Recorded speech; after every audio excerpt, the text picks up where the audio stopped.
দর্শক সরাসরি যুক্ত করেছে বাংলা নিউজের ফেসবুক পেজে এবং ধানমন্ডি যে ল্যাব এইড হসপিটাল আছে সেই ল্যাব এইড হসপিটালের একেবারেই সামনে থেকে, এবং এখানে কিন্তু আজকে একটি বেসরকারি বিশ্ববিদ্যালয় অর্থাৎ শান্তমনিয়ম ক্রিয়েটিভ টেকনোলজি যে ইউনিভার্সিটিটি আছে সেই ইউনিভার্সিটির একটি বাসে কিন্তু আগুন লাগিয়ে দিয়েছে বা আগুন ধরেছে এমন একটি তথ্যের ভিত্তিতে কিন্তু এখানে ফায়ার সার্ভিস আসে, এবং এই যে বাসটি দেখা যাচ্ছে এখানেই কিন্তু এই বাসটিতে আগুন লাগে এবং পরবর্তীতে কিন্তু যে ফায়ার সার্ভিস আসেন সেই ফায়ার সার্ভিসটা আসার পরেই কিন্তু আগুন নিয়ন্ত্রণে আনা হয়। এবং আমরা এই যে Shanto Mariam university of creative and technology ইউনিভার্সিটির যে শিক্ষার্থীরা আছে তাদের সাথে কয়েকজনের সাথে কথা বলেছি, এবং তারা কিন্তু জানিয়েছে যে পেছনের সিটের থেকেই আগুনের সূত্রপাত, এবং তারা সর্বপ্রথম বাসটির পেছনে যে সিটটি আছে সেই সিটেই কিন্তু প্রথম আগুন দেখতে পাই। এবং আমরা আরও কয়েকজন শিক্ষার্থীর সাথে কথা বলেছি, সবাই কিন্তু একই তথ্য দিয়েছে যে পেছনের সিট থেকেই আগুনের সূত্রপাত। এবং এটি কিন্তু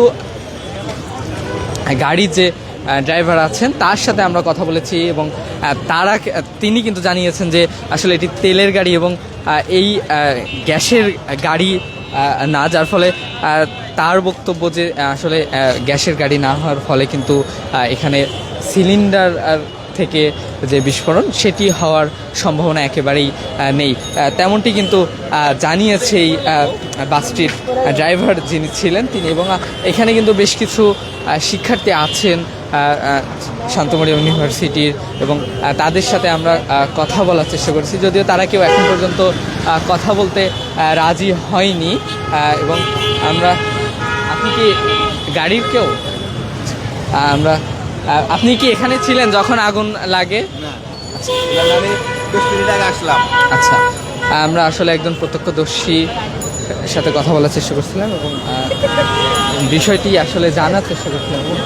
এখানে কিন্তু ফায়ার সার্ভিসের যে কর্মীরা আছেন তারা কিন্তু ইতিমধ্যেই যে বাসটির আগুন সেটি কিন্তু নিয়ন্ত্রণে নিয়ে এসেছেন, এবং আমরা যদি একটু ভেতরে দেখানোর চেষ্টা করি যে আসলে এই পেছনের সিটগুলো থেকেই কিন্তু আগুনের সূত্রপাত হয়েছে, তেমনটি কিন্তু দাবি করছেন এই যে ইউনিভার্সিটির বাসটি সেই ইউনিভার্সিটির কয়েকজন শিক্ষার্থী। এবং সেই ব্যাপারটি কিন্তু আমরা দেখানোর চেষ্টা করছি যে আসলে যে বাসটি ছিল সেটির সিটগুলো কিন্তু একেবারেই পুড়ে গিয়েছে, এবং আমরা দেখতে পাচ্ছি যে আসলে বাসের যে উপরের ছাদটি ছিল সেখানেও কিন্তু আগুনের ফলে সেই ছাদটিও পুড়ে গেছে। এবং আমরা চেষ্টা করব আসলে এখানকার যে শিক্ষার্থীরা আছেন সেই শিক্ষার্থীদের সাথে কথা বলার, যে আসলে তারা কি দেখেছে সেই ব্যাপারটি একটু জানার চেষ্টা করব।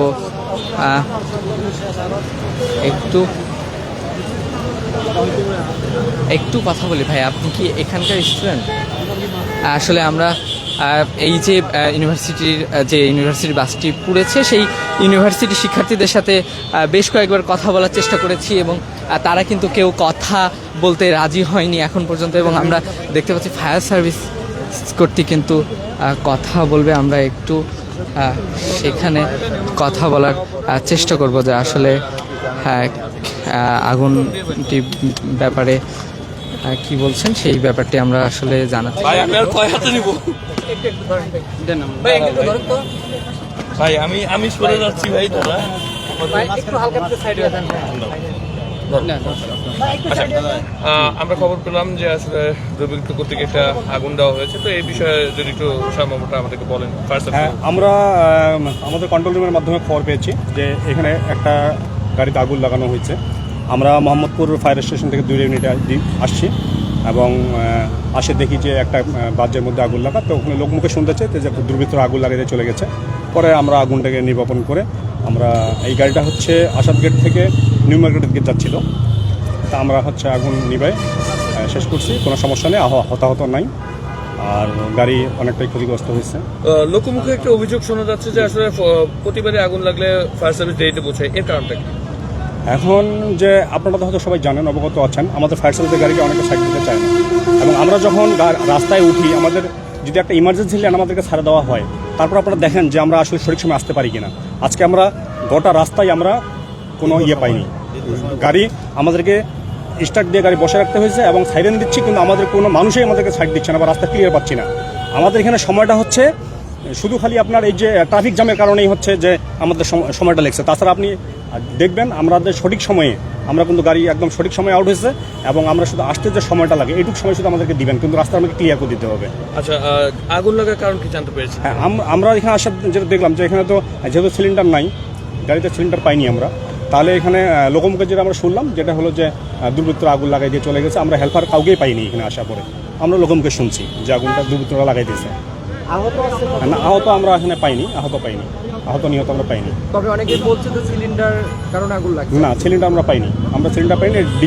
ডিজেল বাহিত গাড়ি আমরা দেখছি, এখানে সিলিন্ডার পাইনি আমরা। আচ্ছা, আপনারা এই নিউজটা জানতে পারছেন কিভাবে? আমাদেরকে কন্ট্রোল রুম থেকে, আমাদের যে বিভাগীয় আমাদের যে সেন্ট্রাল কন্ট্রোল রুম আছে সেখান থেকে মেসেজ দিছে, এবং এখান থেকে কলারও ফোন দিছে। আপনারা যখন কল পাইছেন ওই টাইম থেকে এখানে আসতে সর্বোচ্চ কতক্ষণ সময় লাগছে? সেটা আমরা যখন এখানে পাই সময়টা হচ্ছে দেখে বলতে হবে, আধা ঘন্টার উপরে সময় লাগছে। আচ্ছা, গাড়ির নামটা যদি একটু উল্লেখ করেন এবং আপনার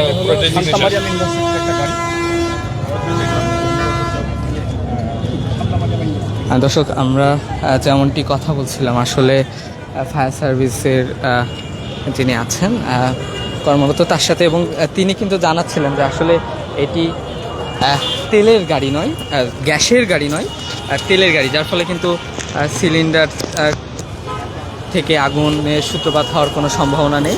এবং তিনিও বলছিলেন যে আসলে এখানে আগুন কেউ ধরিয়ে দিয়েছে এমন একটি অভিযোগ কিন্তু আসছে শুরু থেকেই। এবং আমরা গাড়ির ভেতরের অংশটা যদি একটু দেখানোর চেষ্টা করি যে আসলে গাড়ির মধ্যেকার অবস্থা কী, এবং আমরা দেখতে পাচ্ছি যে আসলে একেবারেই কিন্তু গাড়ির যে সিটগুলো আছে সেগুলো কিন্তু একেবারে পুড়ে ছাই হয়ে গিয়েছে, এবং যে লোহার স্ট্রাকচার আছে সেটি কিন্তু রয়েছে, এবং সেটির ছাড়া কিন্তু অন্য যে সকল বিষয়গুলো অর্থাৎ সিট এবং আসন, বসার যে আসনগুলো ছিল সেগুলো কিন্তু একেবারেই পুড়ে ছাই হয়ে গিয়েছে। সেই দৃশ্যটি কিন্তু দর্শক আপনারা দেখতে পাচ্ছেন, এবং আমরা আরও একটু কাছ থেকে দেখানোর চেষ্টা করব যে যে জায়গাটি দেখতে পাচ্ছেন দর্শক, এটি কিন্তু আসলে ড্রাইভারের বসার আসন, এবং এই জায়গাটিতেও কিন্তু একেবারে পুড়ে যে ড্যাশবোর্ডটি আসলে গাড়ি আছে সেটি কিন্তু একেবারেই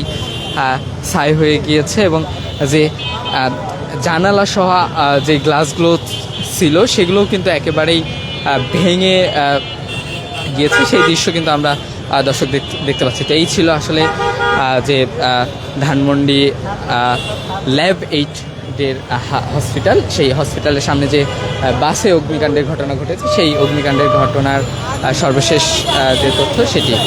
সাথে থাকার জন্য ধন্যবাদ সবাইকে।